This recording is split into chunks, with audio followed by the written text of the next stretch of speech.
Ben ritrovati per questa nuova puntata di Direzione Territorio, rubrica che dà voce all'Unione Veneta Bonifiche e al ruolo strategico dei consorzi di bonifica del Veneto. In questa puntata vi vogliamo parlare dei cambiamenti climatici o in particolare dei cambiamenti climatici che impongono oggi dei nuovi metodi, dei nuovi studi per garantire un risparmio della risorsa idrica, dell'acqua, indispensabile in Veneto per l'irrigazione e per garantire l'eccellenza della produzione agricola della nostra regione. Su questo tema si sono espressi anche i consorzi di bonifica trovando delle risposte. Sentiamo. È un sistema informatico che dà delle indicazioni a tutti gli agricoltori su come, su quando e su quanta irrigazione fare alle colture in pieno campo.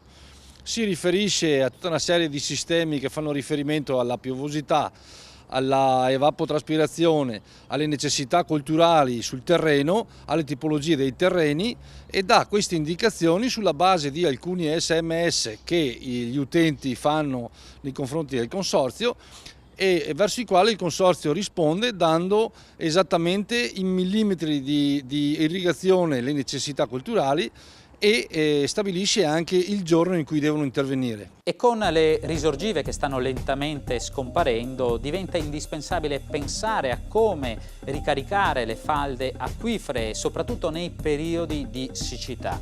Proprio nella settimana della bonifica è stato dato lustro ad un progetto europeo. Scopriamolo insieme. Nei periodi soprattutto di scarsità d'acqua, di siccità, noi con queste aree di infiltrazioni da fine settembre, inizio settembre fino ad aprile dell'anno successivo mandiamo acqua nel sottosuolo, nelle nostre falde per arricchirle.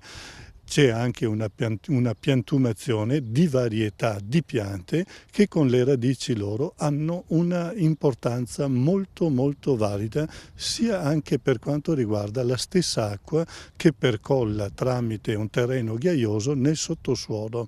Le piantumazioni che ci sono si fa della biomassa. Davvero interessante anche questo progetto europeo, la rubrica Direzione Territorio è giunta al suo termine, abbiamo compreso anche questa settimana l'importanza strategica del ruolo dei consorzi di bonifica in Veneto. Un grazie alla redazione, un grazie a voi che ci avete seguiti, alla prossima puntata.